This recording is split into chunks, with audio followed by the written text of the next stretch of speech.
Good morning, it's Wednesday the 17th of September and this is your news today. Coming up, tributes for Robert Redford, one of Hollywood's legendary leading men, passes away at 89. Plus, a fiery White House exchange, why Donald Trump took aim at an Aussie journalist. And the junior Broncos fan winning hearts see his priceless reaction to Brisbane's epic win.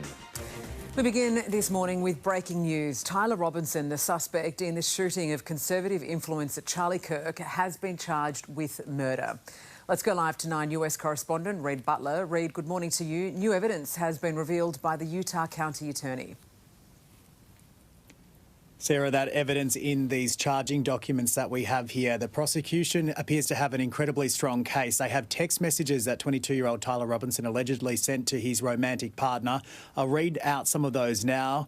Allegedly, he wrote, "I've had enough of Charlie Kirk's hatred. Some hate can't be negotiated out." His partner replied, "You weren't the one who did it, right?"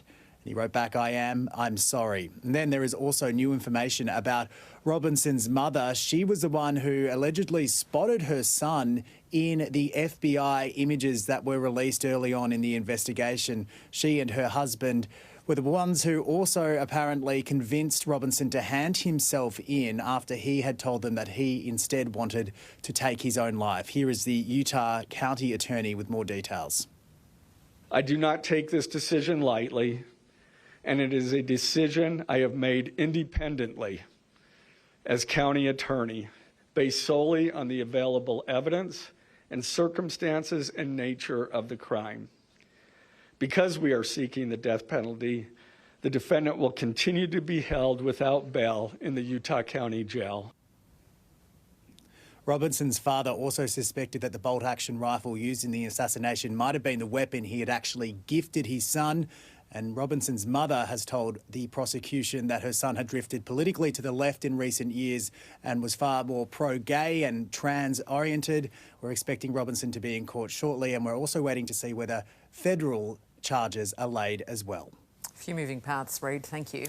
Well, he's a proper legend, this guy. Hollywood heavyweight Robert Redford has died aged 89. The legendary actor and director made his name in Butch Cassidy and the Sundance Kid and founded the Sundance Film Festival. 9 US correspondent looks back at his extraordinary career. In the glitz of Hollywood, where the word icon is thrown around, it was fitting for Robert Redford. What's the matter with you? I can't swim! A giant of the screen, from Butch Cassidy and the Sundance Kid, alongside a man he would share a great friendship with, Paul Newman. Think you used enough dynamite there, Butch? There was All the President's Men. If you're gonna do it right. Here's my notes. If you're gonna hype it with the facts. To The Sting, his one and only Oscar nomination for acting. And of course, Out of Africa with Meryl Streep. Redford was the Hollywood heartthrob. He shared an extraordinary on-screen pairing in 5 films with Jane Fonda. Corey, I can't kiss you anymore. My lips are numb. Tall Story, The Chase, Barefoot in the Park, The Electric Horseman, and Our Souls at Night. Now, a soul of Hollywood has passed away, aged 89. An emotional Fonda saying, "I can't stop crying. He meant a lot to me and was a beautiful person in every way. He stood for an America we have to keep fighting for." He would win an Oscar for directing the 1980 film Ordinary People. Today, tributes from the modern stars of the screen. Just a titan in the world of cinema and the world of kind of the humanities of the arts, and just an extraordinary man. I was lucky enough to meet him very briefly once at Sundance. From Meryl Streep, one of the lions has passed. Ron Howard declaring him a tremendously influential cultural figure. Antonio Banderas called him an icon of cinema. Robert Redford was born in Santa Monica in 1936, starting his career on Broadway. Beyond films, found a passion in advocating for the environment. I grew up respecting nature because what happened to Los Angeles. It was a city as a child during the end of the Second World War that I loved, and it was a beautiful city, and the air was clean. And then what happened after the war was suddenly there were skyscrapers and there was pollution. It felt like the city that I loved as a child was taken away from me, so I moved away from that. in sadness. Redford would find a legion of fans, lead a life of greatness and leave behind a legacy admired. Indeed. Well, Donald Trump has slammed a reporter from the ABC who asked him questions about his personal business dealings. ABC Global Affairs editor John Lyons was given a stern warning from Trump, who accused him of, quote, hurting Australia with his line of questioning. Is it appropriate, President Trump, that a president in office should be engaged in so much business activity? Well, I'm really not. My kids are running the business. Yes, I'm here. you are also. You know what the activity, where are you from? I'm from the Australian Broadcasting Corporation, Four Corners program. Well, the Australians, you're hurting Australia, right? In my opinion, you are hurting Australia very much right now. And they want to get along with me. You know, your leader is coming over to see me very soon. I'm going to tell him about you. You set a very bad tone. It's quite the exchange. Anthony Albanese is scheduled to travel to the United States over the weekend, so maybe they will meet. Let's bring in Today Federal Politics reporter Liz Daniels. Liz, good morning. That is the strongest hint yet that the PM could actually be meeting Donald Trump face-to-face. A strong hint, Sarah, from a very testy president on the grounds of the White House. Donald Trump is right. Look, the federal government does want to get along with him because it wants assurances on trade tariffs and on our AUKUS nuclear submarine pact. And a face-to-face meeting will be critical to getting those because the US president has said, and that spray proves, that personal relationships matter to him. Because despite that hint, Donald Trump, though, no details of a sit-down have been locked in. Anthony Albanese is scheduled to take off over the weekend to attend that United Nations General Assembly in New York. And Sarah, he will not want to go all of that way and come back with no meeting to show for it once again. You're not wrong, Liz. Thank you. Victoria's top prosecutors are weighing up whether to appeal the sentence handed down to mushroom cook killer Erin Patterson. Live to Today Melbourne reporter Christina Hearn at the Supreme Court. Christine, she could face more time behind bars. Well, Jane, that would only be if they win the appeal. The Office of Public Prosecutions has confirmed they are reviewing the sentence, but no decision has been made as to whether they will lodge an appeal. According to the Herald Sun, though, prosecutors have been underwhelmed by the severity of the jail term.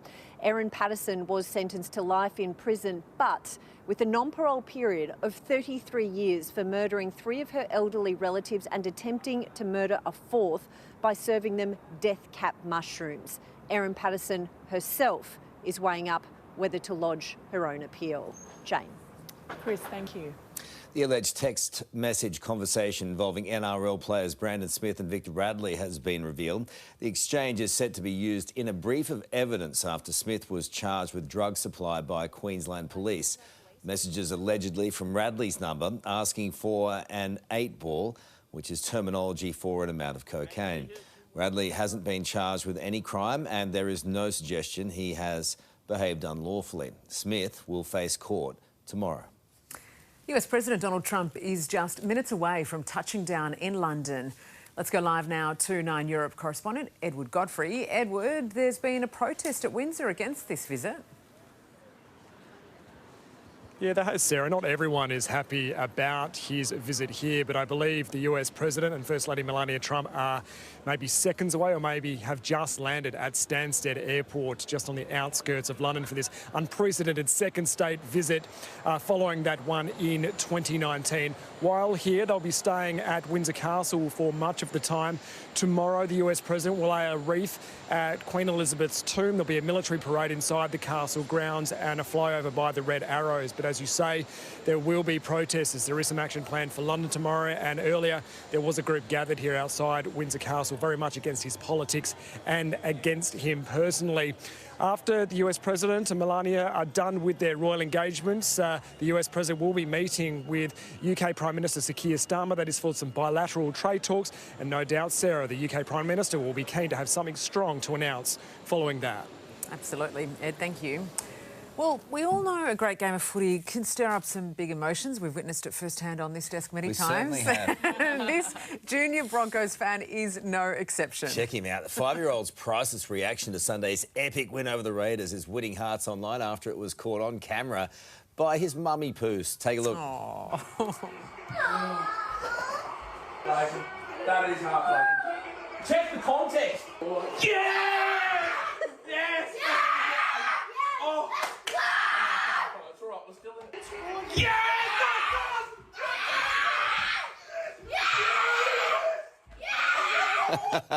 How the haircuts on them. Oh, it was a great ride. The clip has racked up nearly 300,000 views, including one from Broncos star Reece Walsh, who called it simply the best. Judging from that vision, I wonder where he gets it from. Where he got those PJs from? Yeah, they're good, aren't they? Broncos PJs.